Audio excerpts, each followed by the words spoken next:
Spider-Man is the greatest comic book character ever created. Now that that's out of the way, let me give some backstory. In my Joel is still the bad guy video, I tried to use the example of people who think Spider-Man could beat Homelander to make the point that many people don't pay attention to the media they consume, or that they misunderstand the things they watch. Like the people who think the Fight Club narrator's name is Jack, or the people who think Batman is dead and Alfred is imagining Bruce at the end of Dark Knight Rises, despite the spotlight being fixed and the Batwing autopilot being fixed. I ended up cutting this for time, but I've revisited the topic after seeing a few more videos about it, and I've realized the real answer to this question is buried under a mountain of bullshit. This is the worst video I've ever had to make. Or I should say, it's the worst topic I've ever had to make a video about. There's no fact of the matter here. There's nothing concrete to stand on. There's also people who are brainwashed by fanboyism. Comic feats in general are too inconsistent. Writers sometimes make mistakes in how they present powers or calculate weight limits. Artists sometimes make mistakes in how they interpret scripts, and readers often misunderstand what it is they're seeing and reading. This infamous misinterpretation turned Hank Pym into a woman beater. The writer has said in interviews that he did not intend for Hank to backhand his woman like this. The artist got this one wrong. He misinterpreted the script. Before I continue, I should say, when I talk about these characters, I'm talking about a generic, generalized version of the characters. So when I talk about Homelander, I'm talking about both these versions of Homelander. And when I talk about Spider-Man, I'm talking about all these versions as presented most of the time. So if you want to say that Spider-Man can beat Homelander because he once punched Grey Hulk into orbit, then I agree with you. That version of Spider-Man could beat Homelander because at the time he did this, he was imbued with the Uni power. So it doesn't count. Also, the stats of a character, the powers and skills as listed on an official website, these are like a guideline for the writer, the artist, and us to follow so that we can understand these characters and stories better. It's okay to bend these rules from time to time, but to break them means nothing means anything. Why not have Spider-Man beat Superman? Why not have Hawkeye beat Odin? Can Spider-Man beat Homelander? The answer should be no, but it depends on what you mean by beat. Spider-Man often wins fights, especially against tougher opponents, by outsmarting them. But that's not what these people are claiming. These people think Spider-Man can straight up whoop Homelander's ass, that he can beat Homelander with brute force physical strength, that Spider-Man is strong enough to punch or kick Homelander into unconsciousness. I don't think these people are properly considering what these characters are supposed to represent in their respective worlds. If Homelander is weak enough to be beaten by a character on Spider-Man's level, then that negates the entire purpose of that character in that story. It completely undermines the threat that Homelander is supposed to represent in that world. The entire point of Homelander is that he's an evil Superman in a world with no kryptonite. He's unkillable, and Butcher and the Boy's entire purpose is to figure out how to kill him. The phrase evil Superman is supposed to invoke something in the minds of the audience. Quick note, it's actually kind of hilarious that this person would use this picture of Spider-Man punching Punisher to illustrate how Spider-Man would beat Homelander because Spider-Man loses this fight. A couple of issues later, he shoots Spider-Man in the chest with a shotgun. It's all PIS bullshit though. I'll explain what that means later. Spider-Man's tough. He's durable. And he's got a lot of feats, which I'll get to in a moment, but he can be shot and killed by a standard issue NYPD pistol. Queen Maeve can stop a truck without a scratch.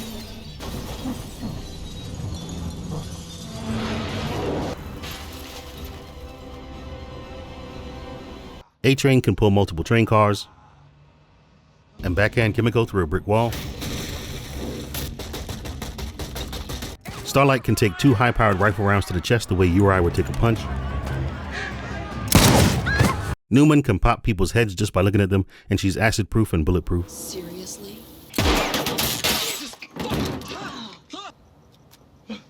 How is it you guys are actually getting worse at your jobs? But not knife-proof somehow. Inconsistencies. I'll get back to that later. I don't know how strong the Deep is, but the boys had him laid out in front of them, and they didn't know how to finish him off, so they just left. He's right fucking there. Let's do him. You know how, Butcher? Because I don't. But Noir sure as hell's gonna know how to fucking kill us. Now come the fuck on. I'm not saying any one of these characters could beat Spider-Man, but none of them can beat Homelander. There are multiple other high-powered supes in this world as well. Why didn't anyone ever think of ganging up on him? Why not put Homelander in his place with strength in numbers? Almost worked for Soulja Boy, Butcher, and Huey, right? Yeah, almost. They couldn't seal the deal. How many more supes would they have needed in this room to finally put Homelander down? This guy, Jobbers and Goons, or Dr. Splash, or whatever he calls himself these days, he made a video about how Spider-Man can beat Homelander. Anytime a comment disagrees with him, he responds, "You want to hop on live and debate about it?" Because he's pathetic and ridiculous. He spends a lot of time listing Spider-Man's feats and no time listing Homelander's, which is easy because Spider-Man's been around 60 plus years and Homelander only existed for about 5. Homelander didn't exist in comics long enough to perform as many feats as Spider-Man, and the story of The Boys didn't really allow for that type of action anyway. You really need to think about what kind of story is being told in The Boys. The Boys is about the corporatization and commodification of superheroes. There's no room for big action set pieces, blockbuster explosions, and godlike characters smashing into each other. We never got a chance to see Homelander do any of that, or do all the things the other characters claim he's capable of. We didn't even get a real, actual super fight with Homelander until the end of season 3. At the end of the day, we, the audience, do not know his full capabilities. We can't claim to know the upper limits of his power. And part of that is because the in-universe Vault Company does exaggerate the abilities of the Seven. All we can go on is the fact that everyone who knows him, everyone who really knows him, is fucking terrified of him. If I ever really thought that you'd fallen for someone else, I don't think I could handle it. Is that so? You and me, we're different. Better. What did you say to me? I'm sorry. Shit. I'm so sorry. I didn't mean it. Say it. Say it! Sorry. I'm sorry. If you were in my position, what would you do to you? I'm sorry. Okay, I'm sorry.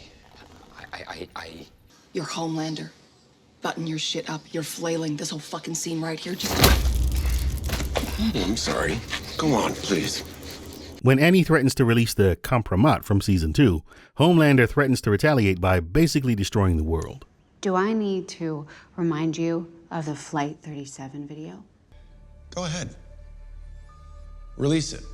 I mean, sure, I'll lose everything, but then I'll have nothing to lose. First, I'll take out the nerve centers. The White House, the Pentagon. Then any domestic defense capabilities, and then critical infrastructure, like cellular, internet, that kind of thing. Well, I think then I'll just wipe New York off the fucking map. For fun. Annie fully believes he's capable of doing all this. Some say Homelander isn't anywhere near as strong as Superman, or that he's the weakest of all the Superman character clones in comics, like Omni-Man, Blue Marvel, Mr. Majestic, Hyperion, Icarus, Gladiator, Sentry. Okay, how much weaker is he? 1%? 0.1%? 0.01? How many zeros do we need? Superman is so OP, Homelander could be a fraction of a fraction of a fraction of Superman's strength and would still be vastly stronger than Spider-Man. Some say Homelander is just strong, but he can't really fight. Well, in this fight, not only is he engaging blow for blow with Butcher and Soldier Boy, both of whom are trained or experienced fighters, he's actually winning. The one-on-one with Soldier Boy, he would have killed him if Butcher hadn't intervened.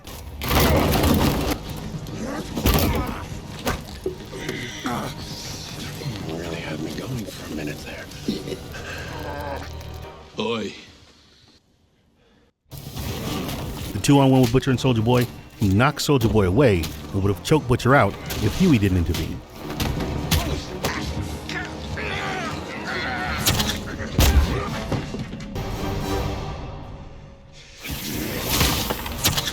Three-on-one, he breaks free of their grasp and flies away. The one-on-one with Maeve, she gets a few cheap shots in, but he barely takes her seriously, and when he does, he gouges her eye out and has her crawling on the floor. She does manage to stab him in the ear with a metal straw, which some people take as a sign of how weak he is, but Spider-Man hurt Hulk's ear with air pressure, so. And in the comics, Homelander killed Maeve with one punch, right after she threw a guy at him so hard, the guy liquefied on impact. But Homelander can't lift a plane. So the funny thing about The Boys is that the showrunner and the original author both hate comic books. They both hate superheroes. So they selectively apply real-world physics to superpowers. In real life, if a person were strong enough to lift the weight of a plane, they couldn't lift an actual plane because planes are designed to carry all their weight on their landing gear. Some people just don't understand that planes are not built to hold all their weight on any other part of their body. Superman's hand would go right through the belly of a plane, like trying to lift a watermelon with toothpicks. This is where the idea that Superman has tactile telekinesis comes from, or bioelectric aura. Let's watch the scene. You gotta go out there, lift the plane up. Lift the plane? How? There's nothing to stand on. It's fucking air. I don't know, fly at it, ram it straight. I don't know, that kind of speed, either the plane goes ass over tit or I'll punch straight through the hull. Homelander never says he's not strong enough to lift a plane, only that he can't lift a plane while flying.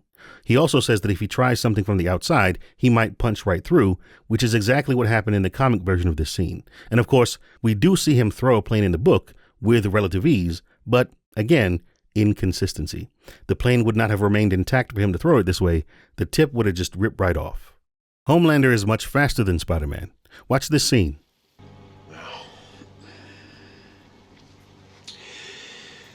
What was that plan again? Oh, well. So what happened here? Butcher released the dead man switch. The C4 exploded. We hear the explosion. We see the light from it engulf Butcher. Homelander, reacting to the explosion, moving after the explosion begins, is so fast he's able to get both of them out of the house before either of them feel its effects. According to Google, the detonation velocity of C4 is equivalent to 26,550 feet per second, which is 18,102.273 miles per hour. So Homelander must be moving faster than this for him and Butcher to escape any effects of the blast wave. Spider-Man would only survive this because of his Spidey sense. If he didn't have it, he's dead. Some of you might be aware of this story from Fear Itself Spider-Man 1, where Spider-Man didn't have his Spidey sense and yet dodged an explosion. But look at this panel. The timer rings. This ring gives him enough warning to get away. Or maybe you're familiar with these pages where he had 5 whole seconds to escape this bomb and manages to reach the outermost area of the blast radius, and yet he's still definitely hurt by the blast. I forgot about this, where Homelander pulls a Batman in Butcher's apartment. I've heard some people online say that Butcher was imagining this. Maybe these were written before episode 6 of that season, but Homelander references this conversation right before the big hero-gasm fight, so... Well, what if we share a different destiny? Scorched earth. Only one of us left standing. Isn't that what you want? More than anything. I look forward to it. William, we made a deal to fight to the death. You and me. This is cheating. Deal's off. I got these scans from these lists of feats, and the funny thing about them is that many of these scans don't show what's being described. Like this scan that shows that Spider-Man can perceive, think in microseconds. The poster believes this because narration boxes exist. How the fuck does this show this? This guy thinks that narration boxes happen in real time. Like time for the characters in the scene is frozen for as long as it takes us to read the narration boxes. Or this one that claims that Spider-Man tanks a point-blank grenade explosion which nearly kills Psylocke. What does point-blank mean to you? Look at the perspective. He's a good 10 feet from this thing. She's way closer. Or these that claim that Spider-Man is moving so fast, he's leaving after images. These after images are drawn this way so that we, the reader, can trace Spider-Man's path through the environment. These are not super speed after images. Yes, he's moving faster than everybody else in the scene, but he's not leaving after images that the other characters in the scene can see. This isn't Saitama versus Speed or Sonic Sound. Anyway, I'll get back to this later. And now some spoilers for the book and some light spoilers for the show. The show has deviated from the book in some significant ways, but there'll probably be some overlap. Come back at this timestamp. Some people who claim to have read the books but didn't really say that Homelander died to bullets. Problem is, this is not Homelander. In an extremely long, boring, and poorly written speech, MM explains to Huey over the phone the entire history of Homelander's life. The short version is that Black Noir is a clone of Homelander created as a contingency plan if Homelander ever goes rogue. Because he desperately wants to do the thing he was created for, Black Noir dresses up like Homelander and commits a bunch of atrocities. Black Noir is this kid's real father in the books. Homelander can't remember doing any of these things, goes crazy, and kills the president. So now Black Noir can kill Homelander. They fight, mostly off-screen or off-panel. Homelander loses. Black Noir, heavily injured from the fight, comes out onto the White House lawn, holding what's left of Homelander. The military opens fire with dozens of high-powered mounted guns, much more powerful than the gun Butcher shot Annie with. The bullets bounce off him as he smiles. Butcher walks up, cracks Noir's skull open with a crowbar, which is an inconsistency because if bullets can't hurt him, why would a crowbar? Anyway, Butcher rips out a chunk of his exposed brain. The end. Or what should have been the end, but no, the book actually continues for another 7 issues of bullshit, during which Butcher kills every one of the boys except Huey. Even if Homelander, or Black Noir in this case, were susceptible to these bullets, have they not just spent 5 minutes tearing chunks out of each other? Maybe because of this fight with a comparably powered Soup, he could be weak enough to be hurt by these bullets. But that doesn't mean a fully healthy Homelander would be weak enough to be hurt by Spider-Man. Welcome back to those who skip the spoilers. If I haven't said this already, the book is actually terrible. It's one of the worst things ever written, and the art's not that good either. There's a good idea at the center of it, and we see how the show executes this idea much more proficiently. But the book is edgy for edgy's sake. If you thought a guy crawling up another guy's dick hole was edgy, or if anything that happened in season 4 was too much, the book is worse in every way. According to the official handbook of the Marvel Universe and Marvel's official website, Spider-Man is capable of lifting 10 tons. Of course, we regularly see him do more than this, but according to official sources, 10 tons is his 1 rep max. Marvel fandom says 20. Okay, I'm cool with this. Spider-Man can lift somewhere between 10 and 20 tons. During the phone call with Huey, MM says that this other character that I talked about during the spoiler section, who is comparable to Homelander, can lift about a dozen Mack trucks. The boys' book and show never do a good enough job showing how powerful Homelander is. They rely too heavily on this evil Superman notion and vague shit like this. They should have had at least one scene early on of him doing something ridiculously powerful, even something as simple as taking a bullet to the eye, like Hyperion or Superman. Anyway, 12 Mack trucks can weigh anything from 180 to 480 tons depending on cargo. I'm going to go with 480 because why not? If you can claim Spider-Man can lift half a building, why can't the 12 Mack trucks this Homelander comparable character can lift be fully loaded? I think this puts Homelander near the level of... Here we see Invincible bench pressing 400 tons. Invincible is the weakest of all the Viltrumites, and Homelander, according to the internet, is the weakest of all the Superman clones. When I first heard this idea that Spider-Man could beat Homelander because Homelander is the weakest of all the Superman clones, my first thought was, surely no one could believe that Spider-Man could beat Invincible. And then I see a video from this guy saying that Spider-Man could one-shot Invincible, and I realize I'm dealing with fanboy lunatics. Fanboys think Spider-Man can dodge lasers. There's a movie called Second Sight where this clairvoyant character dodges bullets, but he's not actually dodging the bullets. He's not seeing the bullets come at him and then moving out of the way a boxer would dodge a punch. He knows where the bullets are going to land, so he moves out of their path before they're fired. Spider-Man's Spidey sense gives him a precognitive awareness of where danger is going to be and then causes in him an instinctive, reflexive reaction to move out of danger's path. He's not seeing the laser coming at him and moving. Spider-Man is not faster than light. The most you could say is that Spider-Man is faster than some goon's trigger finger. And I'm using the word goon in the classic sense of a henchman, not this brand new shit. You could say that Spider-Man doesn't dodge stuff, he pre-dodges stuff. In this thread, we see alleged examples of Spider-Man dodging bullets, lightning, and lasers after they're fired. But in most cases, the scans just don't show this. There's just not enough information in these panels to claim that he moves after the firing of these things. Some actually do show what looks like Spider-Man moving after firing, and I do think Spider-Man probably could dodge a bullet after firing if it were fired from a sufficient distance. But in most cases, if you think you see an example of Spider-Man moving faster than a bullet, either the writer, the artist, or you, the audience member, is fucking up. People make mistakes sometimes. Sometimes it's called PIS, or plot-induced stupidity, where a writer is either bad or writes themselves into a corner and can't think of a reasonable way out of it, so he ends up writing some dumb shit. Like Red Hulk being able to use Thor's hammer because they were in outer space, or Catwoman being able to one-shot 3 speedsters for whatever reason, or Kraven being able to shoot Spider-Man without triggering his Spidey sense because he was aiming past him and not at him, or Hulk getting choked out by a regular snake, or Superman mind-wiping Lois with a kiss. These things are not supposed to happen. I might as well throw this in here. In this Wizard magazine Last Man Standing, Batman beats Spider-Man fairly easily. This is ridiculous because the scenario given is that they just happen upon each other. Maybe if Batman had some prep time, he could beat Spider-Man. Because, according to Batman fans, Batman with enough prep time could beat Jesus. But other than that, there is no way I can believe that a regular human being could beat a guy who could lift 20 tons, no matter how strong his kung fu. Also, there's this sketch from SNL where they tried to say that Spider-Man didn't have any real powers. I remember, as a Spider-Man fan, being pissed off at this at the time because I was a child and immature, much like, no doubt, many of the commenters under this video. Before anyone tries to link me scans of Spider-Man dodging and catching these 2 bullets, number 1, in order for these bullets to change direction like this, they'd have to be moving much slower than regular bullets, and number 2, he only caught one of them, the other one went through his hand and into his shoulder. But Spider-Man is stronger than Homelander because Spider-Man once lifted a plane. This is an example of audience misunderstanding.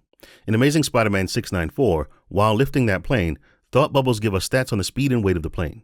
Many people read this as Spider-Man supporting the entire weight of the whole plane, but really, he's only taking the place of the front landing gear. The kind of plane he describes would support most of its weight on its rear landing gear, which is near the middle of the plane. The front landing gear would support about 10 to 15% of the plane's weight, which, in this case, is about 6 to 9 tons. The plane is moving, so you might think that the forward momentum would increase the forces on him, but because Spider-Man is holding the front wheels with his sticky feet in a way that allows them to roll freely, and the plane is taxiing and slowing down of its own volition, we only need to worry about the lifting weight. There would be a momentary spike in the downward forces on Spider-Man in the split second the landing gear touches down, but according to all I could find online, that spike would only be about 20 tons, so around Spider-Man's known lifting limits. But Spider-Man lifted the Daily Bugle building!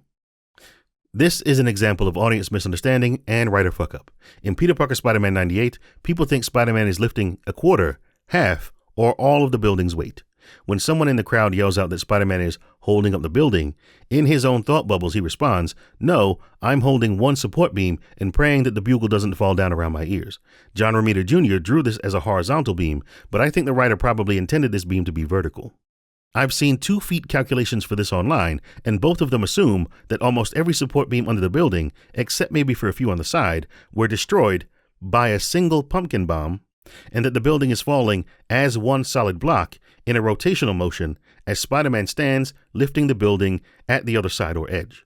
According to these calculations, Spider-Man is lifting a quarter or half a million tons. I'm going to assume these people did these calculations just for fun and do not think the writer intended the audience to believe that Spider-Man is lifting that much weight. I also think the writer probably thought this image would look cool and didn't bother doing proper calculations on this feat. As you can see in these physics-based recreations of real building collapses from the YouTube channel Kostack Studios, buildings do not stay intact as they collapse, falling in solid blocks. They crumble and break apart, falling like dominoes or like a house of cards. A building like this might have 100 support beams, each holding up a fraction of the building's weight. The outer beams holding up less weight than the inner beams. If one beam goes, the weight supported by that one beam is transferred to nearby beams, and if those beams can't take the extra load, the building will start to crumble. Spider-Man is standing in for one support beam holding a fraction of the building's weight, and some of the weight that would have been supported by that one beam is probably being supported by nearby beams as well. So Spider-Man isn't even holding all the weight that would have been supported by that one beam. Still though, in holding a fraction of the building's weight, he's probably holding more than 1,000 tons here, which is definitely a writer fuck-up. But Spider-Man survived a nuke! From Amazing Spider-Man 523, this is an example of possible writer fuck-up, probable artist fuck-up, and definite audience fuck-up. It's impossible to tell how far away Spider-Man is from this explosion from the way it's drawn. At the end of issue 523, he looks like he could be anywhere from 100 to 200 feet away from the explosion, but in the next issue, he looks much closer and the explosion looks much smaller. Also, the missile is too small. With Spider-Man laying on it, it looks to be about 20 feet long, but it should be about 40. A Scud missile is designed to carry a single payload. That payload can be conventional high explosives, a nuclear warhead, or a chemical biological weapon, but it's not possible for a single missile to carry more than one payload at the same time, and since Spider-Man tells Iron Man there is a hardened Scud missile filled with anthrax and plague bacilli to poison a city's water supply, there is no nuke here. There was never a nuke on this thing. Even if Hydra could put both payloads on this thing, why would they? Why nuke a town you're trying to poison? Why poison a town you're trying to nuke? If you got a nuke, just nuke the motherfuckers. The nuke would vaporize all the poison material anyway. In fact, the explosion of this kind of missile wouldn't just be weaker than a nuke. It would be much weaker than any conventional high explosive payload you'd put on this kind of missile as well, because all you're trying to do is break the pressurized containers and spread the chemicals without destroying them. But Spider-Man regularly goes toe-to-toe with characters way stronger than Homelander. So the fuck what? What does toe-to-toe mean in this context? Are Hulk and Spidey here trading blows evenly? Are they both hurting each other? Or is Spider-Man running around Hulk, quickly throwing many punches which have no effect, while using his speed to keep from getting one-shotted? The idea that Spider-Man can survive a fight with the Hulk, or some other heavy hitter, by using evasion, distraction, trickery, and outsmarting the opponent, does not make him a physical match for Homelander. You cannot claim that Spider-Man is strong enough to beat, as in beat up, Homelander, because he's fought tougher characters, if he's never come anywhere near close to beating up those characters. Homelander is nowhere near as strong as the Hulk, but he's much faster, and would eventually grab Spider-Man and choke the life out of him. This guy shows scans of Spider-Man kicking the Hulk, but he doesn't show the rest of the page where Spidey's like, "Oh shit, I just knocked over the Hulk." He must have already been off balance. Such a weird thing to lie about, this lie of omission. People also love to use scans from this fight, but they never show how it ends. Spider-Man punches Hulk with all his strength, leaving his hands bloody and broken, all the while complaining about MJ. And Hulk just stops fighting. He feels sorry for Bugman from all the complaining. I guess this means he surrendered and Spider-Man won. Some people want to use this as proof of something. This is a failed feat. Spider-Man actually fails here. After the ferry is cut in half, Spider-Man throws up a couple of dozen web lines to hold the two sides together. Some of them break, and he jumps in to hold them himself, with about a dozen web lines still attached. This video claims Spider-Man is able to hold the ferry together for at least a couple of seconds. This is not true. From the moment Spider-Man jumps back in and grabs the two halves, you can see web lines snapping behind him. The separation of the two halves never slows. At no point is he successfully holding them together. The video also claims that he's holding 1,600 tons with each arm at this point. Anyone who's ever moved a refrigerator should know how wrong this is. Keeping a heavy object from tipping over by holding it at the very top is a lot easier than lifting its entire weight.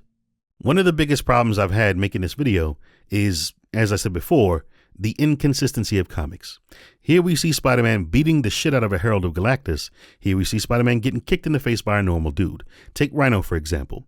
Here we see Spider-Man beating the shit out of Rhino, but here we see him unable to open Rhino's hand. Using all his strength, he can't move Rhino while Rhino holds this woman to drown her in rising water. Here we see Spider-Man being held by Rhino, thinking, in super speed apparently, about how Rhino is one of the few in his rogues gallery that actually scares him. Rhino scares Spider-Man because he's 6'5", 710 pounds, and able to lift 80 tons. Oh, there's no doubt we've met many times before. I even came out victorious on some of those occasions. But in all honesty, I was lucky. Either that or I was prepared beforehand. Right now I'm neither. And he goes on to lose this fight. Spider-Man can lift 20 tons. Rhino can lift 80 tons. Homelander can lift 480 tons. Of course, then we have the problem of this feat, which, according to the internet, would take about 80 tons of force to pull off. So, inconsistencies. Then there's this scene. Some people say he tanked this train hit, but tanked means that you take some damage but can continue fighting. Given how injured he is here, if he was still in the middle of a fight, he would probably just be laying on the floor getting kicked to death. The actual biggest problem making a video like this is the stupidity of other people. Spider-Man could take a blast from Homelander's heat vision because his heat vision doesn't actually burn through people. It just releases blood from them. Homelander can feel being crushed by trains and can feel lots of pain. Is this not Spider-Man feeling the weight of being crushed by trains? The Lizard destroys a few support beams under Penn Station, and part of it collapses. Trains and machinery must weigh tons. Not hundreds of tons, not tens of tons, tons. Feels like I got half of Manhattan on my back. And Thor couldn't do this. The Hulk couldn't. Is this an accurate assessment of the weight, or is he just being pessimistic, as he tends to do? There is no way to accurately calculate this feat, but if there's one thing we can know about it, it's that he does not lift the entire weight of Penn Station here, only a fraction of it, and he cracks his collarbone while doing so. But where does this Homelander versus trains thing come from? In Season 2, Episode 3, Kimiko's telekinetic brother catches Homelander off guard and drops a train car and a few tons of debris on him. A few minutes later, here we see Homelander, no blood, no injuries, just a bit of dirt on his face.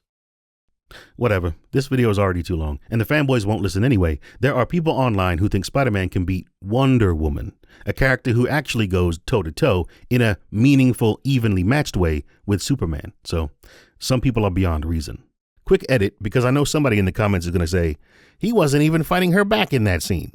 No, he's not fighting her back for real in the footage that I just showed. He's just defending himself. But earlier in the scene, they do go at it for real. They both get bewitched into thinking the other is a monster, and they fight with real intent until the glamour on Superman is broken. Whenever you see the two of them fighting on screen, one of them is a monster. But I wanted to use footage of the two of them together, and this is the only footage like that in the scene. But the fact that he's only defending himself and not fighting back doesn't really mean anything, because the scene shows her to be capable of hurting Superman, which is something Spider-Man can't do at all. Not only would she easily beat Spider-Man, she would also easily beat Homelander.